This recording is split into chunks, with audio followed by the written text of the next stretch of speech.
And the war came. They will be discussing the outbreak of World War II, talk about the Blitzkrieg, Battle of Dunkirk, Battle of Britain, Winston Churchill, the Lend-Lease Act, the Atlantic Charter, Operation Barbarossa, Hirohito, the Japanese Emperor, Pearl Harbor, Battle of the Coral Sea, Battles of Midway, El Alamein, Stalingrad, D-Day, Battle of Kursk, Battle of the Bulge, specifically the Battle of Leyte Gulf, the Manhattan Project, developing the atomic bomb, bombings at Hiroshima and Nagasaki, and the Holocaust.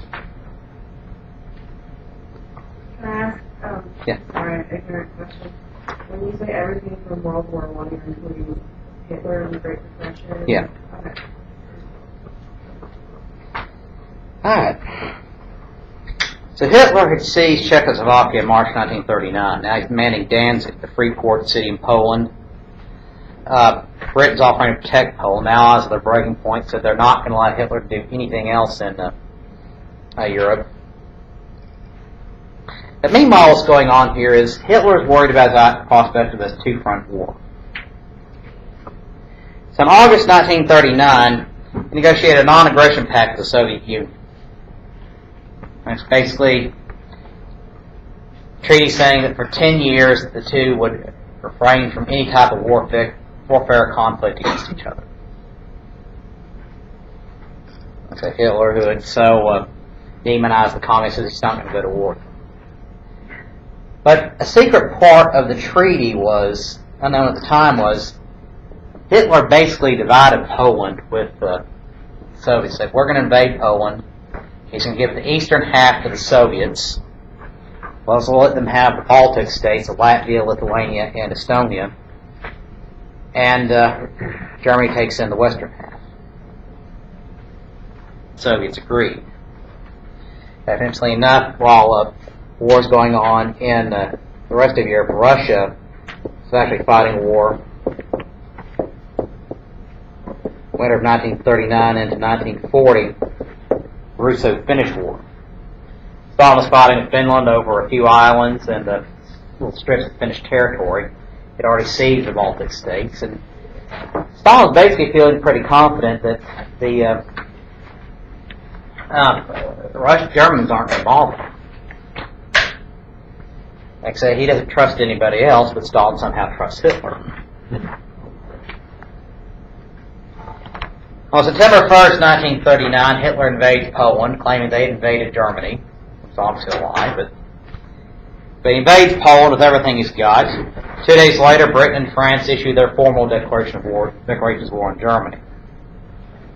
Hitler unveiled a new type of warfare called the Blitzkrieg, which German means lightning war. Lightning war? Lightning war. Blitzkrieg. Basically throwing everything they have at a country, going through as fast as they can. Only just called the Blitz.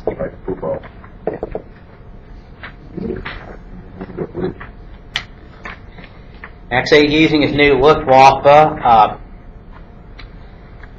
a new Air Force heavy bombers and fighter aircraft, new generation of Panzers, which are tanks, barreling through Polish resistance. Except Polish resistance is disorganized. Except Poland didn't have very much money, not very much military power. Actually, you can't doubt the bravery of the Polish soldiers. But they're sending men on horseback up against tanks. It's not going to work. Poland is subdued within 3 weeks. Everything they had at it, but it was just not enough.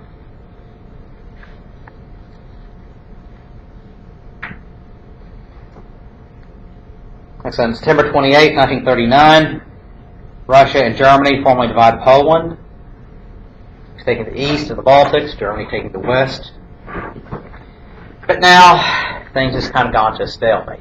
Hitler seized Poland, but now you have the British and French on the Western Front. And so in these few months between the fall of 1939 and the spring of 1940, Britain and France do very little while Germany was subduing Poland. Polish government escaped to exile in England, but Britain and France simply lazily lobbing artillery shells across the border, but not really doing much. Something critics called the Sitzkrieg. Sometimes it's called the phony war.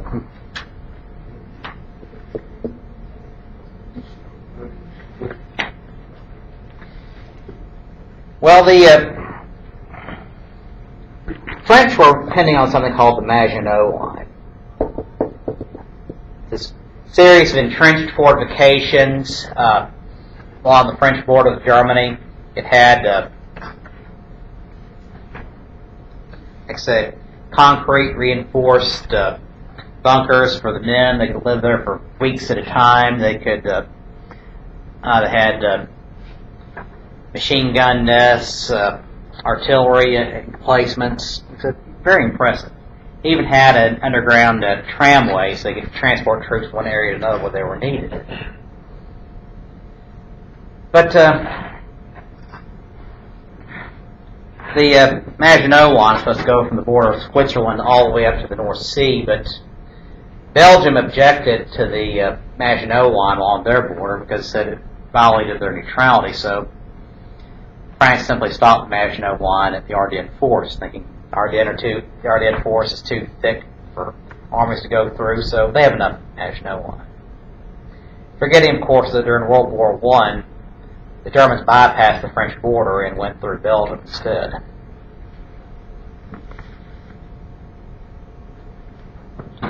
So, situation very quiet. On April 9th, 1940, Hitler unleashes the Blitzkrieg once again, attacking Denmark and Norway. Denmark surrenders within 24 hours, overwhelmed, outmanned, outgunned. Norway surrenders within a week. Then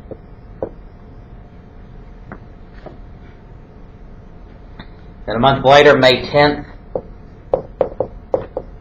Hitler unleashes everything he has against the West, attacking Belgium, Luxembourg, and France. Norway.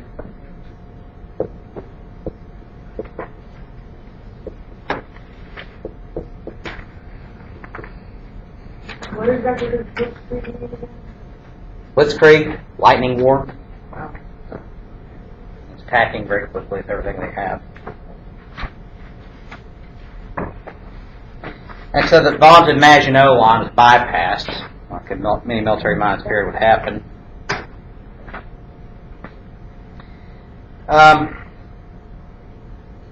Nazis barreled through the supposedly impenetrable Ardennes Force through Luxembourg. Belgium and Luxembourg fall very quickly. So where the British pushed forward to Belgium, they're quickly pushed back into France.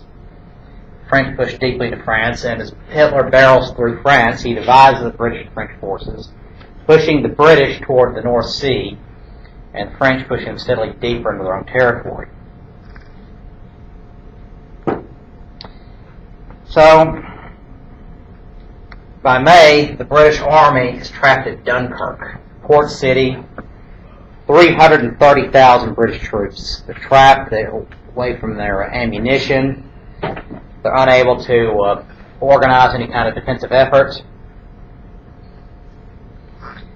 and they're about to be pushed into the sea and forced to surrender when the British government asked for anybody with any ship to go to Dunkirk to pick up the army. So you have this flotilla of passenger liners, British Navy vessels, private yachts, basically going in and picking up the army. Like I said, those 330,000 troops are rescued. They're brought back to England to fight again another day. In the meanwhile, the French are crumbling under the German blitz. And by June 22nd, France has no choice but to surrender.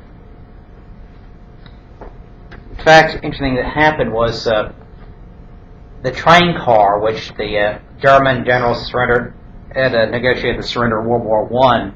The German army found that in a French museum and made the French government sign its surrender in that same train car. Added humiliation. France is divided. Well, the fish basically technically all under Nazi control. 3/5 was directly under the Nazis, basically northern and western France. But this little corner of southeastern France was under a puppet regime. Basically, like Slovakia, officially it was independent, but technically they had to do everything the Nazis said. They had basically a government run by collaborators, run by former French general Marshal Pétain, run out of Vichy. It's called Vichy France. Basically the southeastern corner of France. Like I say, the problem with the French during World War II was something like bad leadership. Generals are senior most generals in charge of planning the defense efforts were really largely uninterested in fighting, poor planning. Like I said, but the average French fighting man fought very bravely. In fact, after the surrender, what do these French troops do? Take the rifles, go home, and start the resistance, start fighting the Germans. Series of attacks on German positions, assassinations, bombings. So whatever they could do to undermine the Germans wherever they could. In fact, it proved to be very reliable. In fact, French resistance was relied on very heavily for the planning for the D-Day invasion in 1944. Just a point of curiosity. How is it that all these people who Hitler got with the Blitzkrieg, how did they not see it coming? I mean, that much mobilization had to leave some traces that people would have seen. Oh, they knew it was coming. The French generals believed they could defeat them. Okay, well, what about Denmark and Norway and Belgium and Luxembourg? They knew they were coming, but there was nothing they could do about it. Denmark's a small country. Norway, small countries, not a lot, didn't have much population, didn't have much military power. So basically Hitler realized that and took advantage of it. Yeah, he picked off the weak countries first.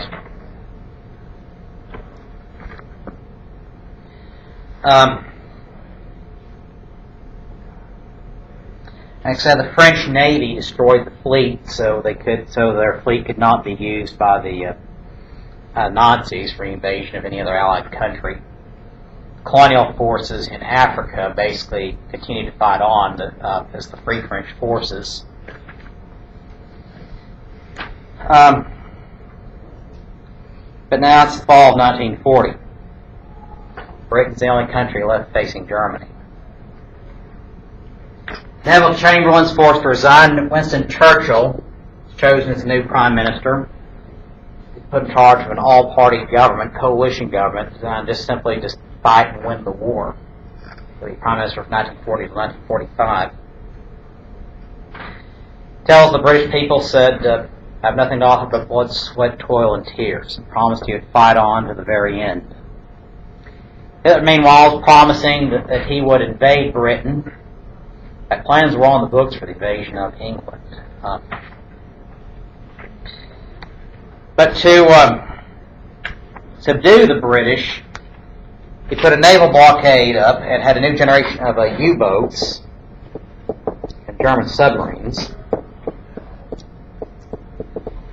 blockading Britain, destroying any shipping, basically cutting off any possibility of any kind of aid coming in from overseas.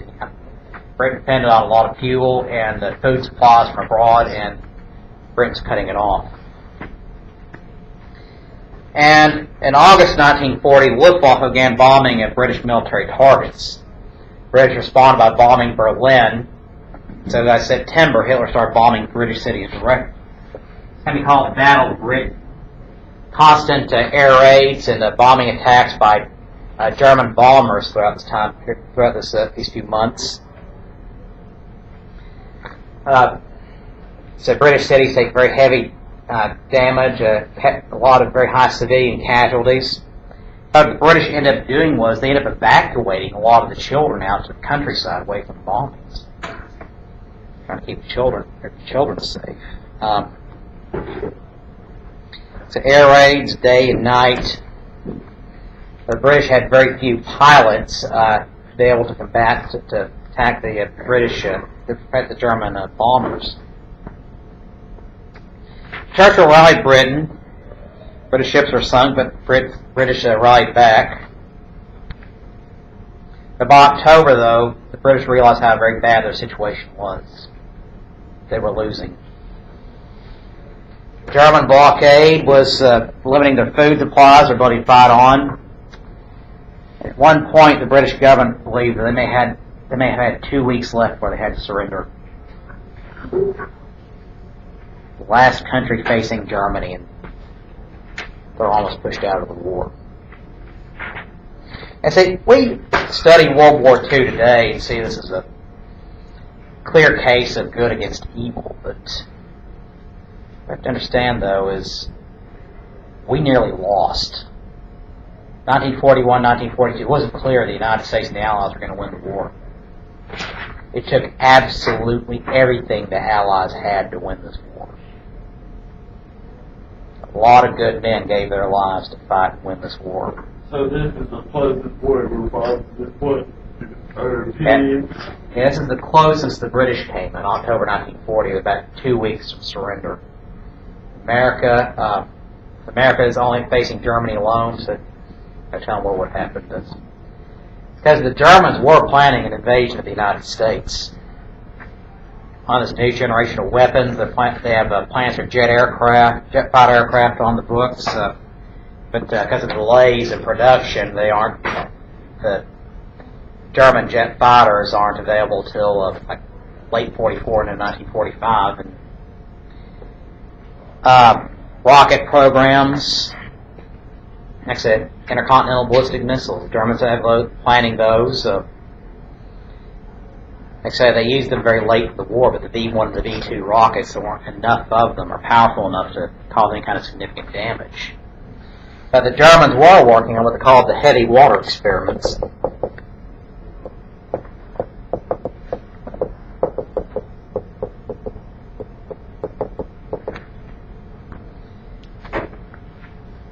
They're trying to build an atomic bomb. And so attach that to V-1, V-2 rockets. That's it for the Allies. But Allied bombing during the war disrupted their experiments. The Germans were never able to create an atomic bomb. Called heavy water because of an isotope of hydrogen called deuterium. That has an extra neutron in it. Basically, it's something they're designing for the idea of a thermonuclear fusion bomb. So therefore, heavy water. But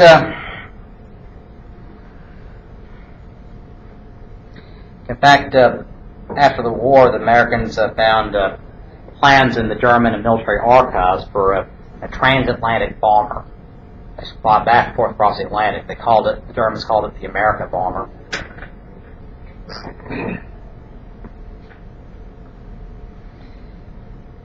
Well, Hitler kept antagonizing the British, claiming he's going to attack, he's going to destroy them, and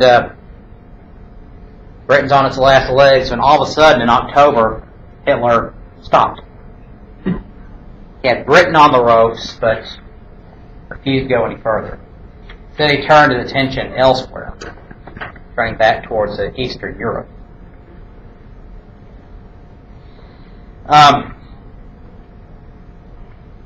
Hitler at this point is toying with the Mediterranean strategy, basically taking the Suez Canal in the Middle East to cut off the British and the reinforcements from India, Australia, and New Zealand, and also push into Saudi Arabia to seize the oil supplies.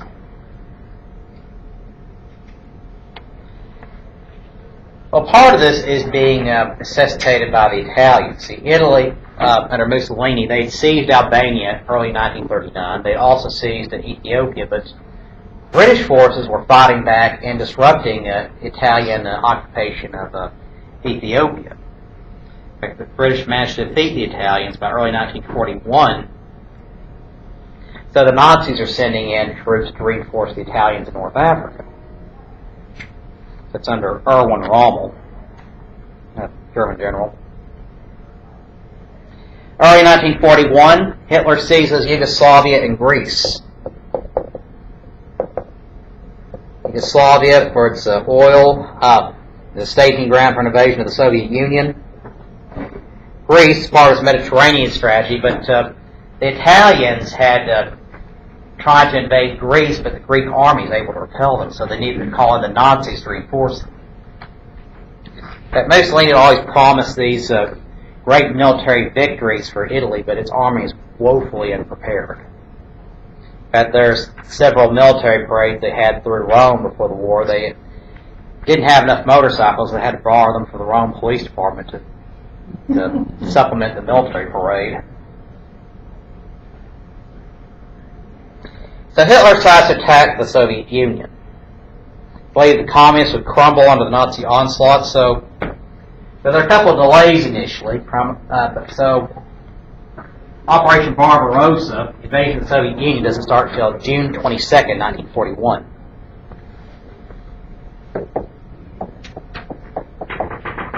So kind of late in the season to start, but the Germans attack along an 1,800-mile front. I click here at page 860 and 861, maps of the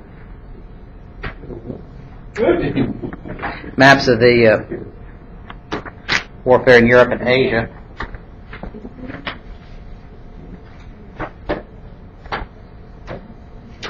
Barbarossa had originally been scheduled for spring, but various delays caused a delay till June. But the initial attacks were devastating against the Russians. Nazis captured 2 million Russian troops in the early days of the war. Many of them were killed. The Nazis would not take Russian captives. They took American, French, and British, but not Russian captives. Basically, they take them off somewhere, machine gun them, or just take a grenade and throw it in the middle of a big group of them.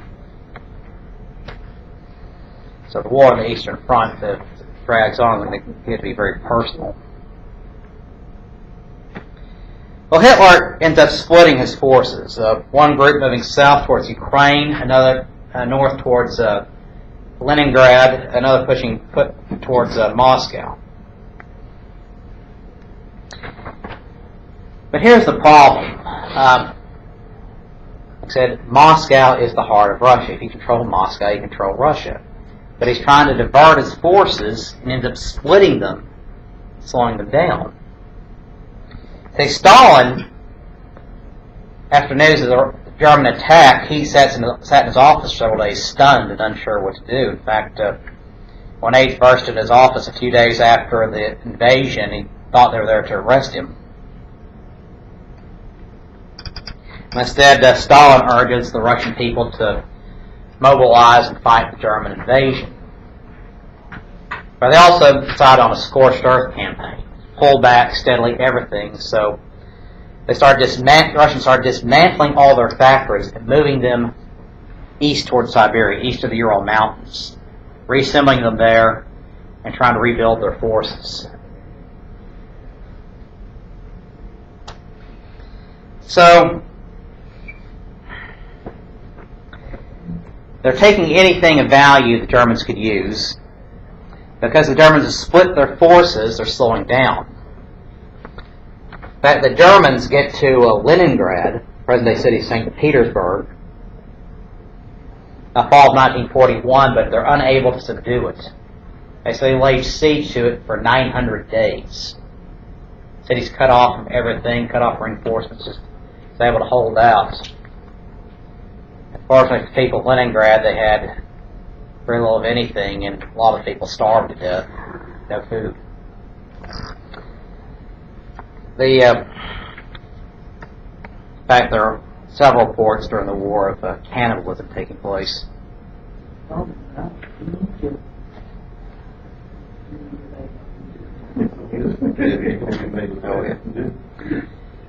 But the fighting gets to fall and then to winter.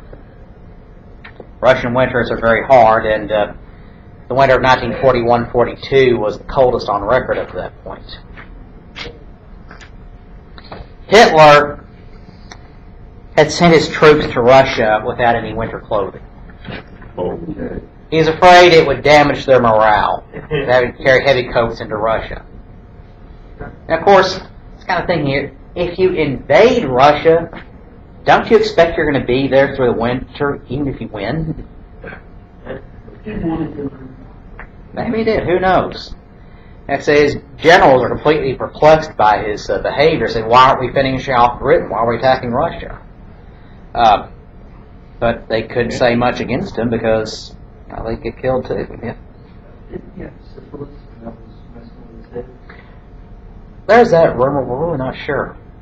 Like I said, towards the end of the part of the war, he was on methamphetamine, so it was blowing his mind into orbit. But Hitler had a lot of problems.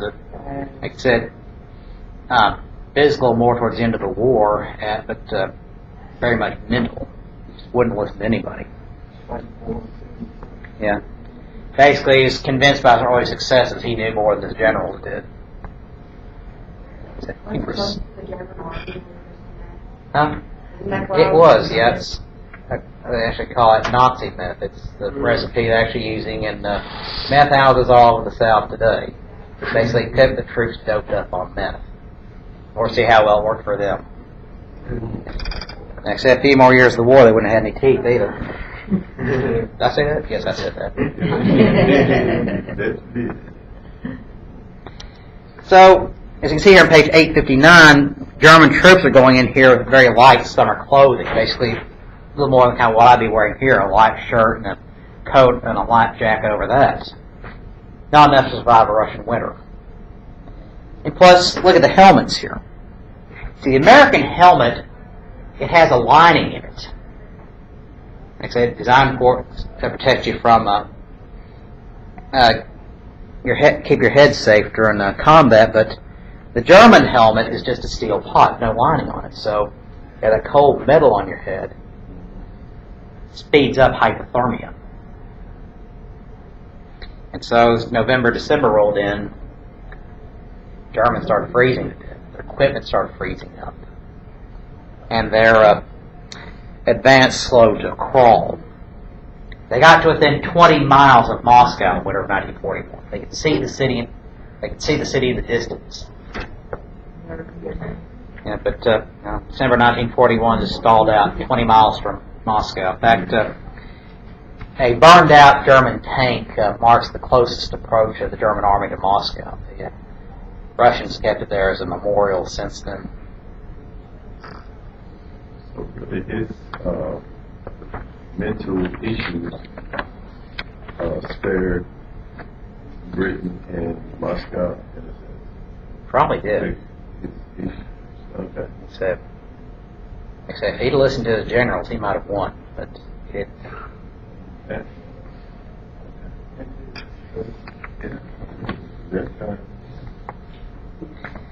Consider the war in the East now. 1931, Japan invades Manchuria. League of Nations condemned, but Japan withdrew as a result. 1937, Japan invades China.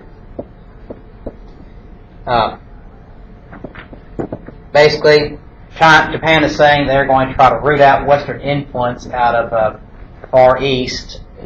Didn't say they were replacing it with Japanese influence, but Japan felt they were a power on the rise, and they should have the territory to reflect that. They're going to take up, they already control Korea, they're going to go after China and all these other lands across East Asia. Putting them all together, what's called the Greater East Asia Co-Prosperity Sphere. But basically, all under Japanese control.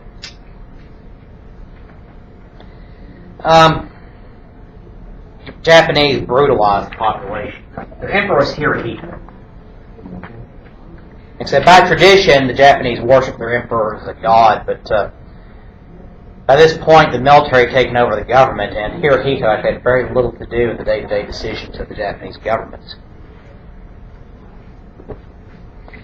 But Japan brutalized the population. 20 million people are going to die in China because of the fighting with the Japanese. Cities can be burned. Populations can be used to experiments with biological and chemical warfare. People are used as slave labor. In fact, the Japanese round up a lot of women and force them into prostitution to serve the Japanese army. Still, a lot of cases, a lot of lawsuits against the Japanese government over that today. 1939-1940, they considered piecemeal incursions against the Soviet Union, basically saying that they could take out Siberia. But the Russians proved to be very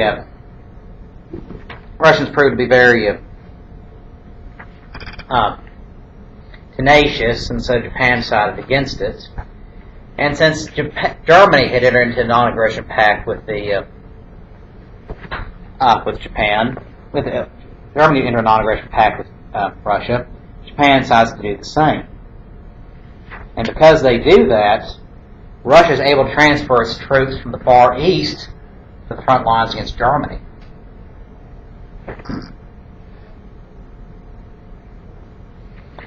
In 1940, the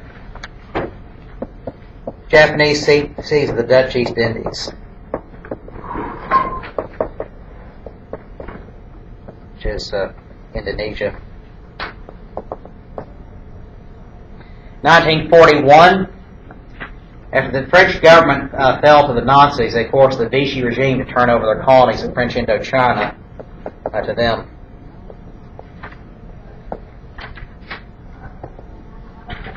Includes Laos, Cambodia, and Vietnam. And then in 1942, they're pushing into Burma towards into Laos. Yeah, it's a country in French Indochina. It's just west of Vietnam. So Russia kind of saved the world. Like I said, Russia was a huge help in the Allied cause. Like I said, they took very, very heavy casualties. In fact, by 1941-42, Hitler and Stalin both telling their troops, no retreats. Russia?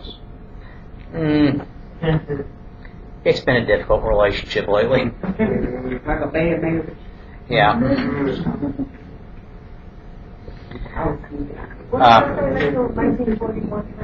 French Indochina. French colonies there. Japan goes in and takes over. Like say, Stalin would take whatever casualties he could was necessary to defeat the Germans. In fact, what he did, since there's no time for prisons during the war, what he did is he emptied out all the prisons and basically made those the shock troops against the Germans. Basically, threw all those Russian prisoners at the German army. Germans have to absorb that wave of troops. And then Stalin sent in the regular Red Army. I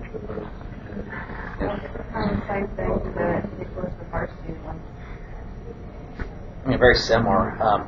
Scorched earth tactics and everything. Actually, deserters, they're either shot on sight or put to the front of the front lines.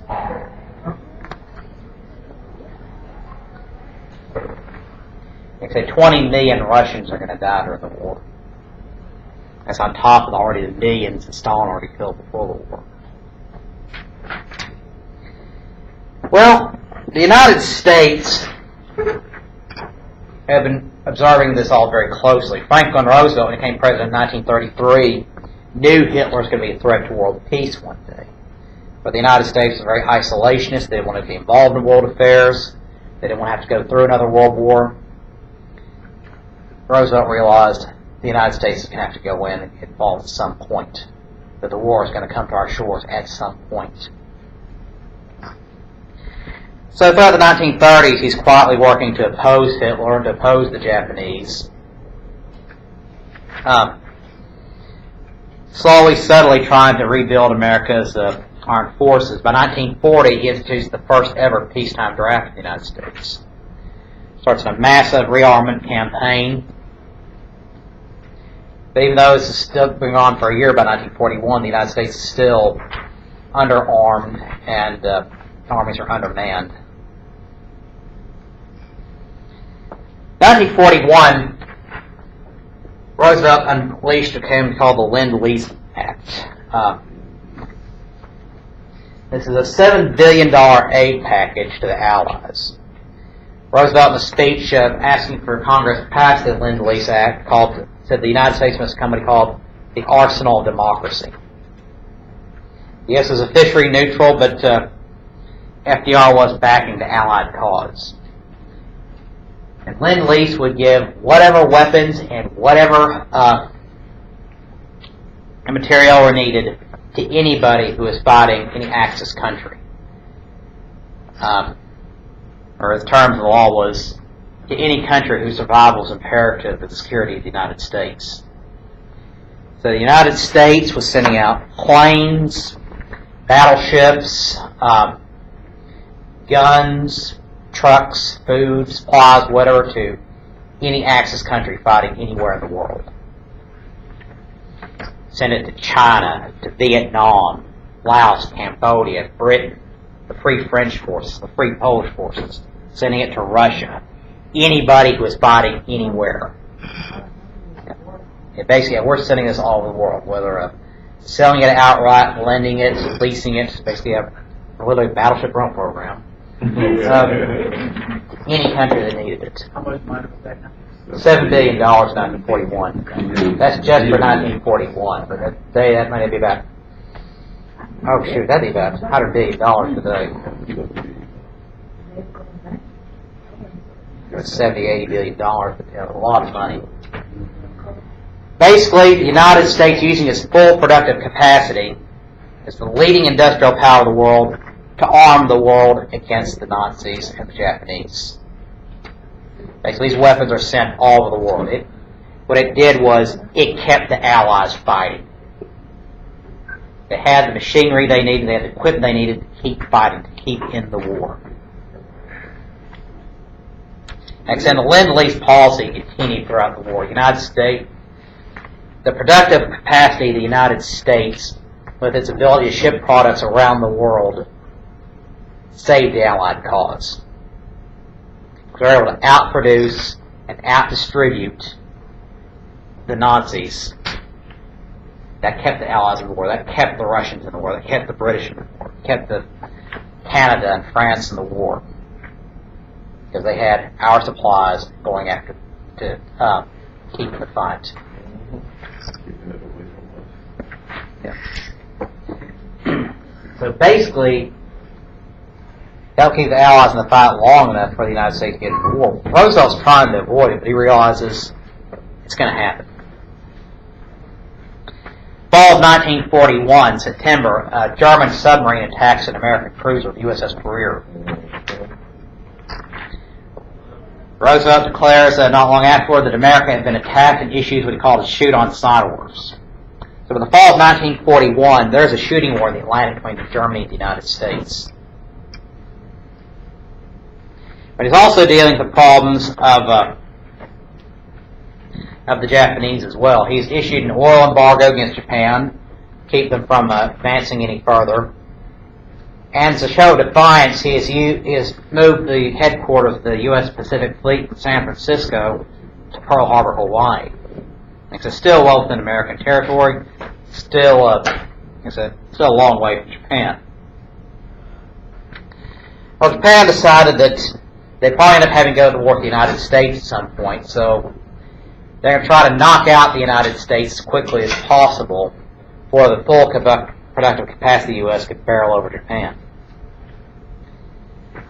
So on December 7, 1941, the Japanese staged a sneak attack on the American naval base at Pearl Harbor, Hawaii, sinking 19 ships and leaving 2,500 American sailors dead. At the same time, they also went on the offensive in the Far East, attacking British Malaya, the Philippines, sinking deeper in the Dutch East Indies, moving out to occupy a number of Pacific islands across the South Pacific. It was a devastating defeat for the United States. But two things basically saved the United States that day. One, the aircraft carriers just happened to be out on patrol at that time. The aircraft carriers would be essential for the Pacific War because they have a lot of these small, uninhabited islands scattered over hundreds of miles, and they needed some way to get their air. They just needed some way to get our air power from one area to another across the Pacific. So air power was going to be a crucial part of winning the war. Second thing, the Japanese did not destroy the oil reserves of Pearl Harbor, fuel supply for the Pacific Fleet. And ironically, although devastating, a lot of the ships sunk at Pearl Harbor, they were able to raise off the bottom, repair, and actually saw service later in the war. That's a very dark time for the United States. The United States is reeling from the loss at Pearl Harbor. The American forces are under attack in the Philippines. Now, for years, there's been some kind of suggestion somehow Roosevelt or Churchill knew the Japanese attack was coming. Absolutely no evidence to suggest that. That's actually just, it doesn't even make sense. If Roosevelt knew the attack was coming, in order to try to get, and basically let the attack happen and get the U.S. into the war, why didn't he plan a counterattack? So why didn't he let the Japanese just fall into a trap? He said the Japanese would be inside Hawaiian territory, attacking the United States. Everything we did, destroying their fleet, would be self-defense. So is that far as they got was Pearl Harbor? Pearl Harbor, yeah. So what was the thing about Midway? Midway, like I say, the Japanese are trying, 1942, the Japanese are trying to finish off the Pacific Fleet. Is this after Pearl Harbor? After Pearl Harbor. Yeah, the Japanese actually pushed as far into the Aleutian Islands of Alaska in 1942-43 before they're pushed out of Alaska. But the Japanese pushed south in the spring of 1942, the Battle of Coral Sea, and the U.S. managed to deflect the attack that was aiming for New Guinea and Australia. It's basically able to keep the Japanese from pushing further. But Midway, the Japanese are coming back, but they couldn't initially, though. American intelligence couldn't tell if it was going to be Hawaii or Midway, because that's 1,000 miles. They couldn't be both places at once. I got that confused with Pearl Harbor. Like, for some reason, I thought that they thought they were coming to Midway and they went to Pearl Harbor instead. That's it. Some plans were Pearl Harbor again, but they decided on Midway. Okay. But see, spying, intelligence, counterintelligence, that's a very important part of the war. And this is where it pays off here, too, because the U.S. had broken the Japanese code. They knew the Japanese were about to attack again, but they don't know where. So they decided to trick the Japanese into relaying where they were attacking. So they said, so they sent out a low-level message from Midway. Midway is a small island, doesn't have a lot of natural water resources, so all the water they had to ship in from Hawaii. They said, we're out of water, can you send us some more? So the Japanese pick up the signal, relay back to Tokyo, and of course it's broadcast all over the Pacific. Our target has a problem.